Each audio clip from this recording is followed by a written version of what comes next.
Hello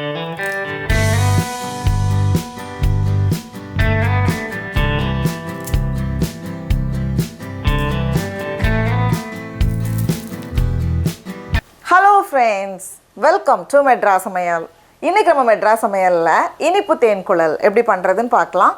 ஊர்ல எந்த ஒரு திருவிழானாலுமே இந்த முட்டாய் இல்லாம இருக்கவே இருக்காது.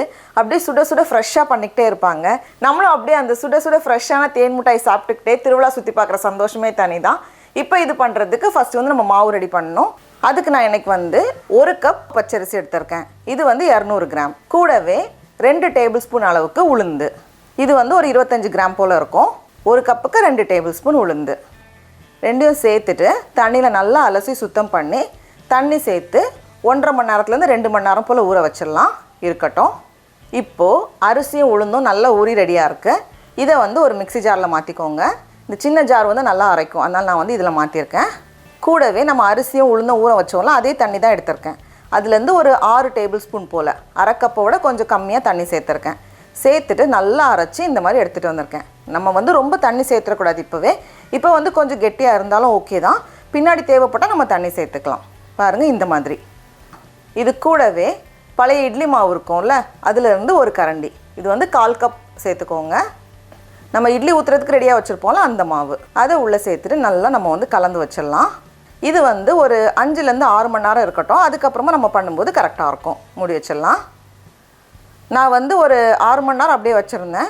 இப்போ மாவு பார்த்தோம் அப்படின்னா லைட்டாக புளிச்சு வந்திருக்கு. ரொம்ப அப்படியே இட்லி மாவு அளவுக்கு நமக்கு பொங்கி வர தேவையில்ல. நமக்கு அதை பார்த்தாலே தெரியும். கொஞ்சம் சாஃப்டாக இந்த மாதிரி வந்திருக்கு. இந்த மாதிரி வரணும். சில நேரம் கொஞ்சம் முன்னாடியே ரெடி ஆகும் வெயில் காலத்தில். பாருங்கள் இந்த மாதிரி. இதில் வந்து நம்ம எக்ஸ்ட்ரா தண்ணி சேர்க்க தேவையில்லை, ஏன்னா கரெக்டாக தான் இருக்குது. ஒருவேளை ரொம்ப கெட்டியாக இருந்துச்சுன்னா மட்டும் கொஞ்சம் தண்ணி எக்ஸ்ட்ரா சேர்த்துக்கோங்க. நான் எக்ஸ்ட்ரா தண்ணி எதுவுமே சேர்க்கல. நம்ம வந்து அதை எடுக்கும்போது ஷேப் வருது பாருங்கள், அப்படியே ஃப்ரீயாக ஃப்ளோ ஆகுது. இந்த மாதிரி இருக்கணும். ரொம்ப தண்ணி ஆகிடக்கூடாது. ரொம்ப தண்ணி ஆகிடுச்சுன்னா முறுக்கு மாதிரி ரொம்ப கிறிஸ்பி ஆயிரும். அதனால் வந்து இந்த பதம் வந்து கரெக்டாக இருக்கும். பாருங்கள் இந்த மாதிரி இருக்கணும். இப்போ அடுத்தது நம்ம வந்து சர்க்கரை பாகு தயார் பண்ணணும். இந்த மிட்டாய்க்கு நம்ம வந்து கருப்பட்டி எடுத்துக்கலாம், வெல்லம் எடுத்துக்கலாம், அப்படி இல்லைனா சர்க்கரை பயன்படுத்தலாம். நான் இன்றைக்கி வந்து சர்க்கரை எடுத்திருக்கேன். அப்படி இல்லைனா கருப்பட்டி இல்லை வெல்லம், இதே அளவு வந்து நம்ம வந்து ஃபாலோ பண்ணலாம். நான் இன்றைக்கி வந்து 2 கப் சர்க்கரை எடுத்திருக்கேன். இது வந்து கொஞ்சம் மூழ்கிற அளவுக்கு நமக்கு வந்து கரெக்டாக வரும். கொஞ்சம் குறைவாக போதும்னா 1.5 கப் சர்க்கரை எடுத்துக்கோங்க. 2 கப் சர்க்கரை. இது வந்து தாராளமாக கொஞ்சம் அந்த ஜீராவில் ஊறதுக்கு சரியாக இருக்கும். இல்லைனா 1.5 கப் போதும். கூடவே வந்து 1.5 கப் போல் தண்ணி சேர்த்துட்டு சர்க்கரை நல்லா கொதித்து ஒரு சிரப் பதம் வரணும். கம்பி பதம் எதுவும் தேவையில்ல. எல்லாமே சேர்ந்து ஒரு சிரப் மாதிரி வரணும். இதோட பதம் செக் பண்ணுறதுக்கு கொஞ்சமாக எடுத்து விரல்க நடுவில் வச்சு பார்க்குறப்போ கம்பி மாதிரி நிற்கலை, உடஞ்சி போதில்லை. இந்த ஸ்டேஜ் வந்து கரெக்டாக இருக்கும். இப்போ இதில் வந்து வாசனைக்காக ஒரு 4 ஏலக்காவை தட்டி சேர்த்துக்கோங்க. சேர்த்துட்டு நம்ம ஸ்டவ்வை ஆஃப் பண்ணி வச்சிடலாம். இப்போ நம்மளோட மாவும் நம்ம கரைச்சி ரெடியாக வச்சுருக்கோம். இப்போ வந்து நம்ம எண்ணெயில் போட்டு பொரிச்சு எடுக்கணும். இதை வந்து ஒரு பைப்பிங் பேக் அப்படி இல்லைனா ஒரு எண்ணெய் வாங்கின கவரில் சேர்த்துக்கோங்க. எண்ணெய் வந்து மீடியம் ஹீட்டில் வச்சுக்கோங்க. ரொம்ப குறைவாகவும் இருக்கக்கூடாது, அதுனா ரொம்ப அதிகமான ஹை டெம்பரேச்சர்லையும் இருக்கக்கூடாது. நம்ம அப்படி சேர்த்ததுமே பபுள்ஸ் வரும் பாருங்கள் இந்த மாதிரி. நம்ம அப்படியே இந்த மாதிரி சுற்றும்போது ஒரு சைட்லேருந்து அப்படியே மேலே வந்துகிட்டே இருக்கும். இந்த மாதிரி வரணும். ரொம்ப குறைவான சூடில் இருந்துச்சுனாலும் நல்லா வராது. இப்போ இதை திருப்பி போட்டுட்டு 2 பக்கமும் கொஞ்சம் நல்லா பொரிஞ்சு வரட்டும். சாஃப்டாக இருக்கும்போது எடுத்துடாதீங்க. அது வந்து நல்லா அப்படியே பொரிஞ்சு வந்ததுக்கப்புறமா நம்ம எடுத்தால் போதும். இப்போ பார்த்தோம் அப்படின்னா 2 பக்கமும் நல்லா பொரிஞ்சு வந்திருக்கு, சூப்பராக வந்திருக்கு. இதை அப்படியே எடுத்துகிட்டு அந்த எண்ணெயை தட்டிட்டு நம்ம வந்து ஜீராவில் போட்டுடலாம். சர்க்கரை பாகு வந்து கொஞ்சம் வெதுப்பாக இருக்கணும். ரொம்ப ஆறி போய் இருக்கக்கூடாது, கொஞ்சம் வெதுப்பாக இருக்கணும்.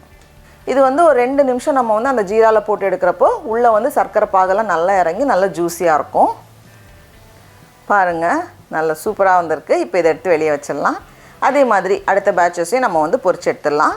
எண்ணெய் வந்து கொஞ்சம் மீடியம் ஹீட்டில் வச்சுக்கோங்க. நம்ம அப்படி சேர்த்ததுமே இந்த மாதிரி பொரிஞ்சு வரணும். 2 பக்கமும் நல்லா பொரிஞ்சு வந்ததுக்கப்புறமா இதை எடுத்து நம்ம சர்க்கரை பாகில் சேர்த்துட்டு ஒரு 2 நிமிஷம் வச்சா போதும். வச்சுட்டு நம்ம எடுத்துட்டோம் அப்படின்னா சூப்பரான தேன்குழல், இனிப்பு தேன்குழல் ரெடி ஆகிரும். இப்போ இதை வந்து நான் உடச்சி காமிக்கிறேன் பாருங்கள், அது எவ்வளோ ஜூஸியாக இருக்குதுன்னு. இது வந்து வெளியே நல்லா கிறிஸ்பியாக இருக்கும். உள்ளே வந்து நம்ம உடைக்கும் போது அப்படியே அந்த ஜீராலாம் அப்படியே நம்ம எப்படா சாப்பிடுவோன்னு வெயிட் பண்ணிகிட்டு இருக்கு பாருங்கள். அந்த அளவுக்கு நல்லா ஜூஸியாக இருக்கும். சடா, அவ்வளோதான். நம்மளோட சூப்பரான இனிப்பு தேன்குழல் ரெடியாக இருக்குது. இப்போ நம்ம டேஸ்ட் பண்ணி பார்க்கலாமா? அப்படியே தேன் சொட்ட சொட்ட கிறிஸ்பியாக இருக்குது. நீங்களும் கண்டிப்பாக இந்த ரெசிபியை வீட்டில் செஞ்சு பாருங்கள். உங்களுக்கு இந்த வீடியோ பிடிச்சிருந்துச்சுன்னா மெட்ராஸ் சமையலுக்கு சப்ஸ்கிரைப் பண்ணுங்கள்.